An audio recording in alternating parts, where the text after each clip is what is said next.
What's going on, everybody? A little bit of a DC update for you all.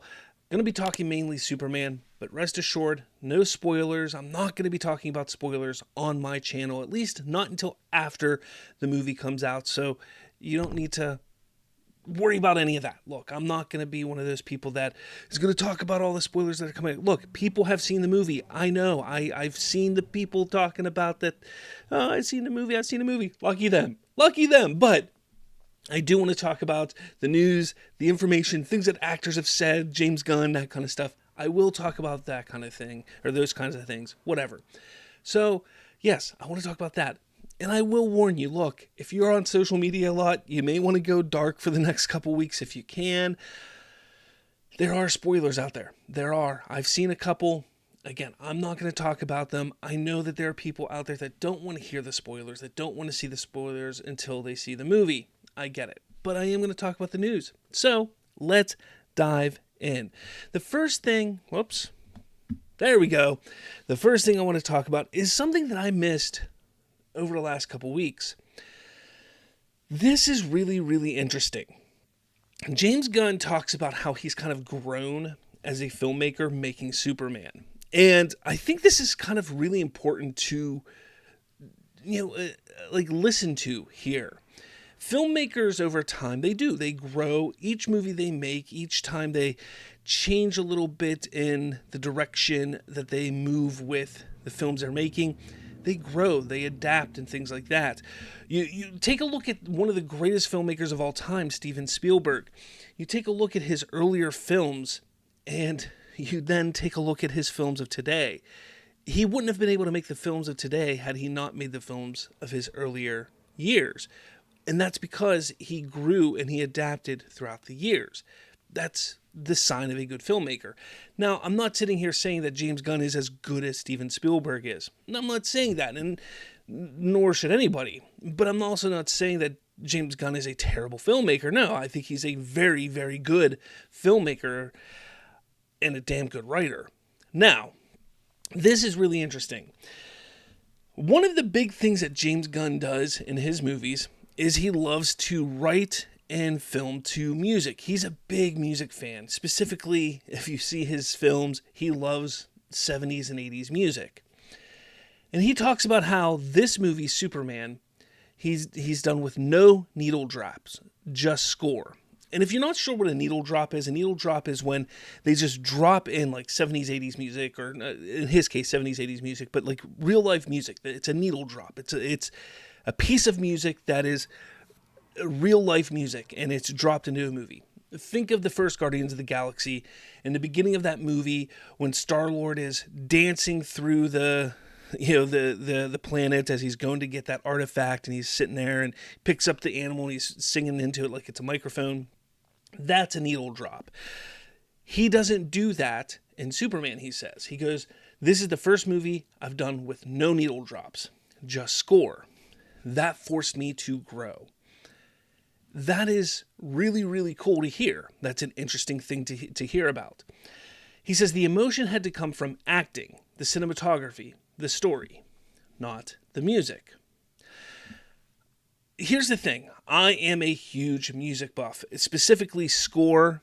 When it comes to film scores, I grew up listening to those, to film scores. Let's face it, when I was a kid, the first film score that I truly got into was John Williams' score for Star Wars. Who didn't? Honestly, who didn't? If you're a nerd, you absolutely did. But over the years, I grew to love others. You sit back and you remember then, Danny Elfman did, Batman 89, and then you listen to what Hans Zimmer did with things like Lion King and Rain Man, and then you hear Gladiator, and you just hear James Horner, and there's so many others that are out there. But then you remember, like, there's a time and place for music in film to hit a certain way, okay? The great thing about John Williams, like John Williams' music hits in a way that it helps tell the story. We can all sit here and say, you know what? John Williams' music is phenomenal. You can hum Star Wars, and you know what it is. You can hum Indiana Jones, you know what it is. You can hum Harry Potter, you know what it is. But let me ask you, a great film score from the movie Catch Me If You Can. Can you hum a piece of music from Catch Me If You Can? No. It enhances the movie. If you watch that movie, the music, the score behind it truly enhances the movie. But the story, the cinematography, the story, the characterization, the acting, that's what really drives that film. There's a time and place where the music has to truly uplift the film. And that's with every movie that utilizes film scores. And this is showing me, just this quote here from James Gunn, that he's starting to understand and adapt more into understanding how film works. Horner was a great film composer. He understood that your film scores should not always be the center of attention. Sometimes it has to sit in the background because it enhances what the director is doing. Sometimes what the director is putting on screen is more important than what you as a film composer is doing. John Williams understands that. Hans Zimmer understands that.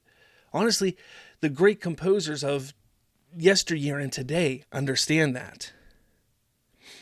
James Gunn now grasping that. And I'm not saying that he didn't grasp that before, but the way that he's talking about it makes me believe that he didn't quite get that before. And, putting those needle drops in every one of his movies, he kind of felt like the music had to be the thing that pushes everything. And now maybe he's realizing, like, you know what? Maybe it's the directing, the acting, the cinematography that can really enhance a scene with music in the background that kind of helps enhance just slightly. It's an important aspect. It's a cool thing to look at and understand. So I really like this. I love to see how James Gunn is adapting and growing. And the fact that he's growing with a movie like Superman, one that's going to help grow a new universe, I think is great. I think it's phenomenal. It's perfect. But let me know your thoughts. I'd love to hear what you have to say about this in the comments. Now, we also have this. Speaking of Superman, like I said, this is all Superman-centric, really. But there is going to be a Star Wars-esque introduction that gives us context to the movie and the universe. Now, I love this idea. All right, now, we know that we're going into Superman as Superman already of being Superman, of there being this metahuman, thing for, 300 years in this universe. Remember, Star Wars, when we were introduced to Star Wars, back in 1977, when George Lucas made Star Wars. It didn't say A New Hope in it. It just said Star Wars, and you had the opening crawl. The reasoning for the opening crawl is George Lucas wanted it to open up like, hey, you're jumping into the middle chapter, like a middle chapter of this ongoing universe. Like, he wanted it to be like, you're just jumping into this universe. Well, that's what James Gunn has been talking about for years, basically, about this universe. He wants this universe to feel lived in. He wants it to be like, look, you're jumping into a universe that's been here, established, going, moving, breathing. And that's what he wants. So I like that. Now, is it going to be a crawl like this? Is it going to be words just on a screen that says some things like to establish? I don't know. But I like that idea because it makes it feel more episodic. And I like that. It's exciting. It's cool because to me, I love Star Wars. And the reason why I love Star Wars is because of how George Lucas approached Star Wars. Because we were thrown into the middle of this great galactic war, this great galactic universe that was living and breathing. And because James Gunn is kind of approaching the DCU like that, as opposed to just like, and here's a universe, and oh, here's a ship crash landing, here's a little baby Superman, and here's this, and here's the birth of heroes, and blah, blah, blah. Like, that would just be boring to see once again and see how everything starts off. No, we're getting thrown in the middle. Everything is starting brand new, fresh, or not brand new, fresh. Everything's getting, it's not brand new and fresh, I should say. Everything's just, boom, here it is. We're not brand new, we're not fresh. Everything's there. That's what I'm excited to see. But I'd love to hear what you guys think, because I know some people aren't happy about this. They're trying to say, oh, this is what happens when you try and cram so much in. I'm like, no, like this makes sense. This makes sense when you're talking about a world that is filled and has been filled for 300 years. I love it. James Gunn shared an amazing photo the other day of Ultraman, okay? Now, we've seen photos of Ultraman before where he doesn't look like this. Now, I said, this looks like something straight out of Matt Reeves' Batman universe. But honestly, I think this is just like, he got his ass kicked. And this is what he looks like. I like it. And I'm sure the mask will come off shortly thereafter we see this. Look, I think the reason why he shows this is there's a lot of people that are like, oh, it's just, oh gosh, oh golly, goody two shoes, so much the Christopher Reeve type of Superman. There's no grittiness to it. And I think that's just kind of why James Gunn shared this. He's like, no, there's definitely grittiness to it. There's going to be grittiness. There's going to be some ass kicking, and this is what you're going to get. And I love it. I think this is a really cool photo to share. I can't wait to see what happens and how we get to this. Come on, man. This is going to be so much fun. When we see Ultraman and Superman go head to head, come on. This is going to be awesome. All right. Now, I know that I talked about people who got to see the full movie. They got to see it. Like, they've seen the movie. Like, come on. That's awesome. Lucky for them. I wish I could be them. But the cast and James Gunn have been going on tour around the world, and they showed 30 minutes of the movie to some fans. And those fans have actually talked about it a little bit. Just reactions. Some of those reactions is coming from the direct. They go, no way, I saw the first 30 minutes of Superman after feeling so hopeless the entire day. Needless to say, it was damn beautiful. Time absolutely flew by, and Superman himself in the cast was right in front of me. Look up. Holy, just saw 30 minutes of Superman. The fly scene is unique, and you can feel the speed of Superman. IMAX is a must for this movie. Another person says, I got the chance to watch the first 30 minutes of Superman, and it was amazing. Corn Sweat and James Gunn has done it. Super stoked for this one. Another person, holy shit, I can't say anything else but the first 30 minutes of Superman, but holy shit, epic, an absolute visual treat, definitely best experience in IMAX, felt so lucky to have my Funko Pop signed by the cast during yesterday's fan meet, super worth it. Now, what I do want to point out, because this is important to point out, it's great to see these reactions to just 30 minutes of the movie, but these are 100% fans. These aren't your normal audience members that are just going to go walking into a theater to watch a movie. These are people that want to see the movie, that are excited to see this movie. So absolutely, they're going to be stoked in talking about this movie and about seeing what they see. So that makes sense. They're going to be excited. Regardless, this is awesome. This is awesome to hear. As I say constantly, there is so much confidence in this film. Showing 30 minutes to fans, allowing them to react to this movie on social media. That's confidence. Inviting media, influencers, 2 weeks early to see this movie shows confidence in this film that they have. Guys, this movie is going to be a hit. I don't know any other way to put it. There's no other way to put it. This movie is going to be a hit. It's going to be a massive hit. But how much of a hit is it going to be? Well, there's been a bit of a ticket frenzy, all right? Early sales soar as box office projections rocket towards a $300 million opening. All right, but that's not what I'm hearing. Well, let's get into it here, okay?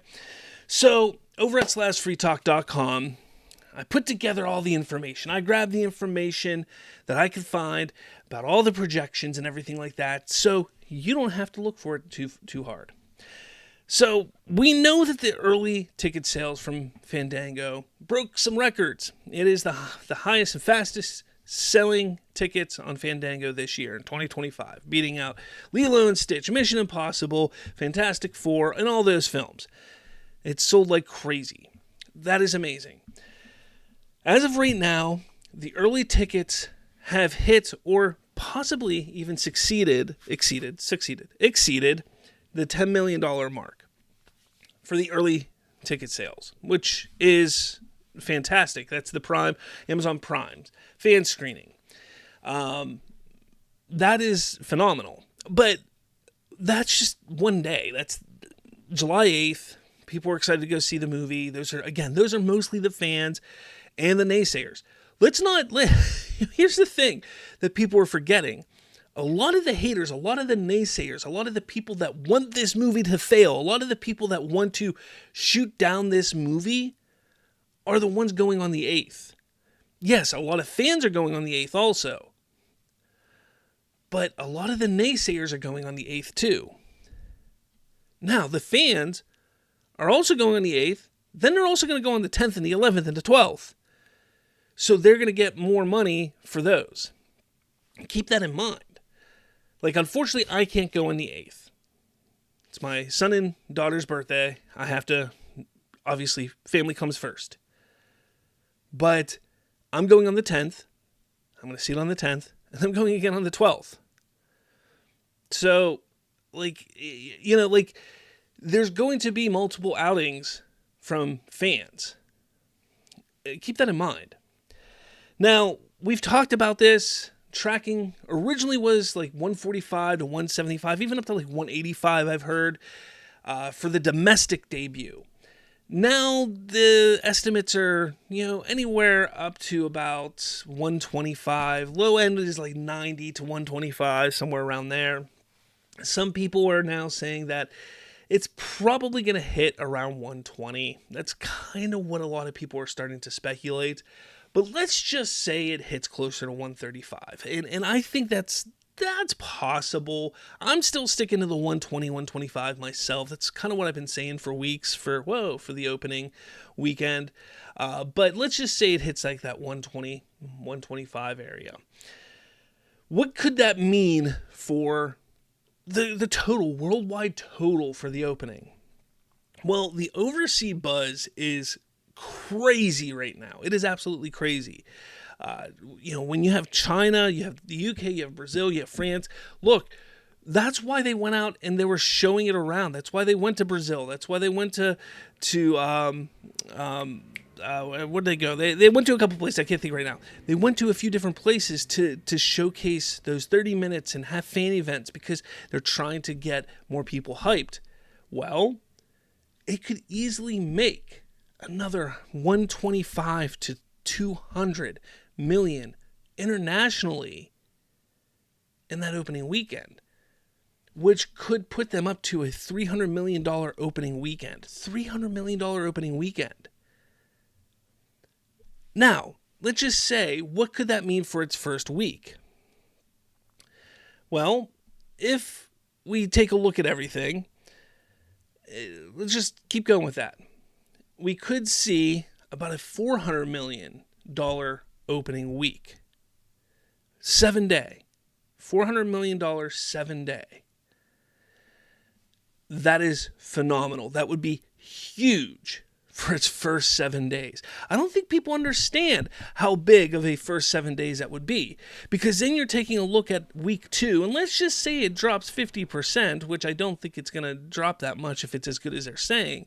Let's say it drops 50% and makes 75 million domestically and another 75 internationally, or 80 or 100 internationally.